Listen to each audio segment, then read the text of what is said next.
is to anchor into this sort of universal tribal message of we are all in this together right now. Everyone is being asked to evolve into the next highest iteration of themselves. And we don't exactly know what the environment is going to look like. And your tolerance for being able to operate in very ambiguous, unknown environments, the more you can expand and grow that muscle, the more it will serve you. Because the truth is, it's really scary. It's scary to be out there in the unknown.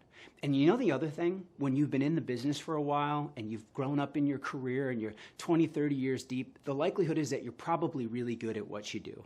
And when you're really good at this thing that you do, all the rewards come from continuing to do the thing you're really good at. Rewards from the external world, but also the intrinsic rewards of like, it feels good when I do things that I'm good at. But the leader of the future is someone who continually steps into the unknown, doing things they've never done before. And guess what? When you do those things, you're not going to be as good as what you've been doing for the last 25 years. So now you're out here feeling uncomfortable and making mistakes and risking, looking foolish, and risking situations where maybe people who report to you, who are 10, 20, 30 years younger than you, have it more figured out than you. All of that is going on. And your capacity to have enough humility and to tolerate the ambiguity serves you in this moment in time. So the next question is, if organizations have and continue to succeed operating in this hierarchical structure, so will that mode of working ever go away, you think? I might be, in the mode of if you can't break it, if it ain't broke, don't fix it. It's a great question. There's lots of organizations that are driven by fear and intimidation that ultimately produce results. I personally don't believe it's sustainable. And it's also a matter of how fast can your organization adapt and change to the changing marketplace. So while it's maybe worked in the past, I don't know that that will work in the future. With that being said, I am not suggesting that we're in a situation where we have to blow up hierarchy. Again, most of the clients I work with, NASA is not blowing up their org chart. But we have to recognize that, and I wrote this down, individual leadership behaviors are what break down hierarchy and bureaucracy. I don't have to sit back and think, this is outside of my control, we're never going away from hierarchy. It's my behaviors. And while I can't control everyone else on the finance department, how they lead, I control how I lead. And I'm gonna set a precedent with my culture. And you know what will happen? Word's gonna spread.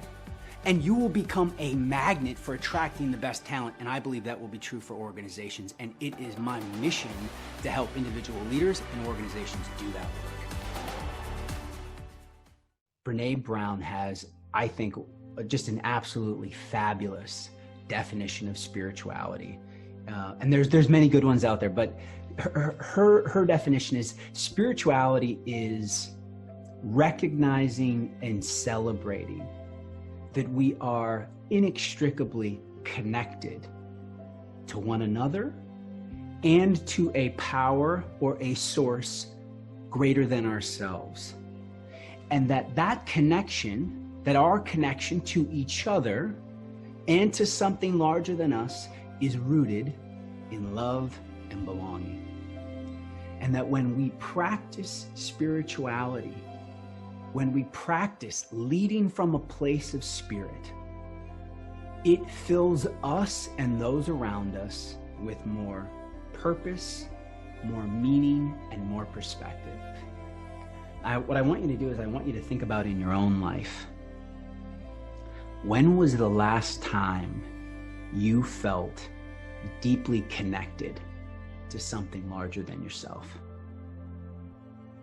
And what I'd love for you to do is, I want you to jot down in the chat box, where were you? What were you doing? And I don't want you to have to write a long statement, but just when was the last time you felt deeply connected to something larger than yourself? Where were you?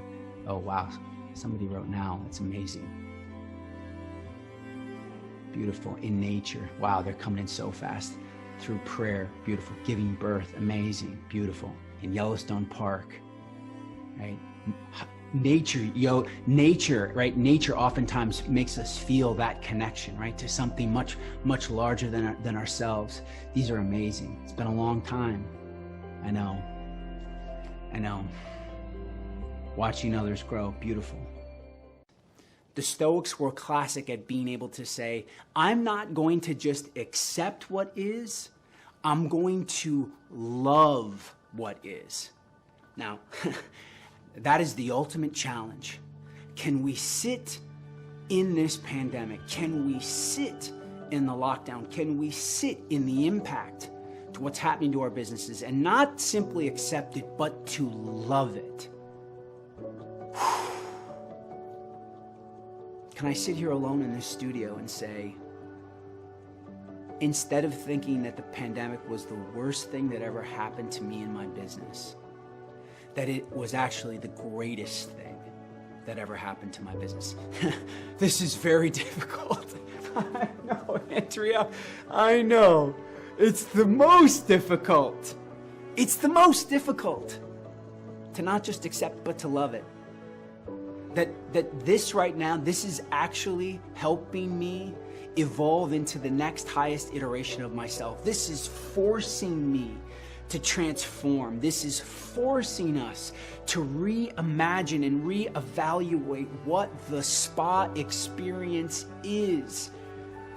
Gratitude begins when... That's a beautiful statement. Gratitude begins when entitlement ends. You're absolutely right. You know, there's so many things that we feel we've been entitled to. And it's like you let that go and you shift into a space of appreciation.